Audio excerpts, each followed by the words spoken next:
Hello everybody, this is Why You Should Learn Basic First Aid and CPR by Eli Cooey.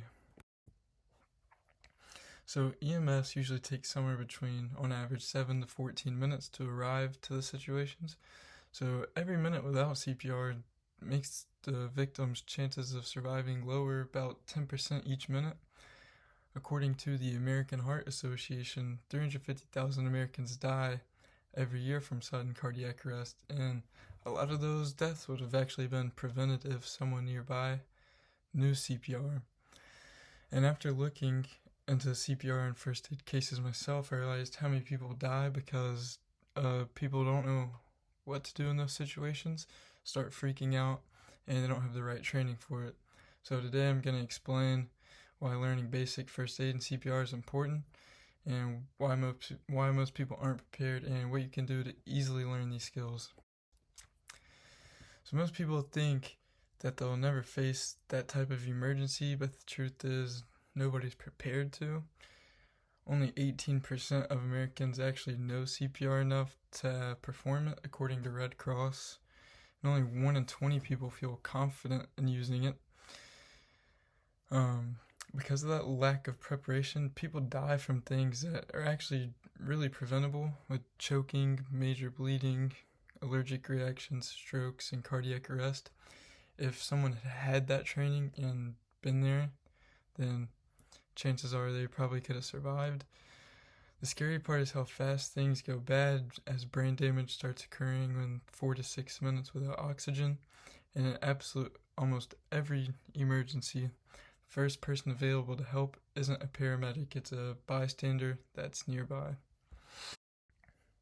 And the solution is actually really simple. It's learn basic first aid and CPR, because doing CPR right away can actually triple someone's chances of surviving, according to the American Heart Association.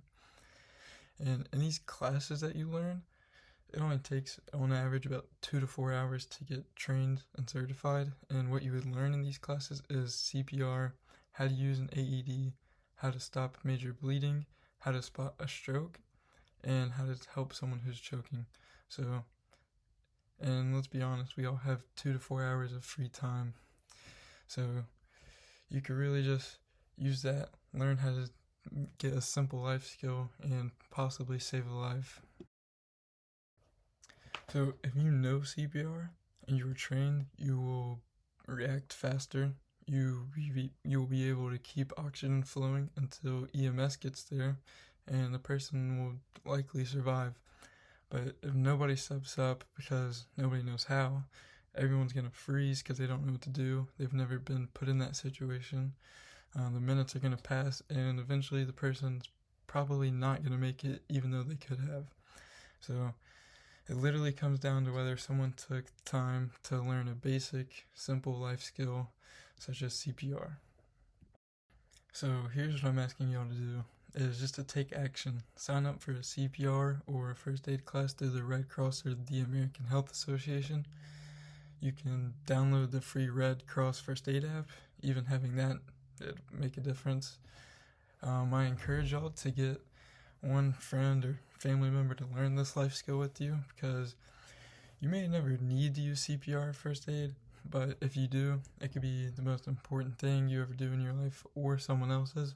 So I would encourage y'all to take time to do this.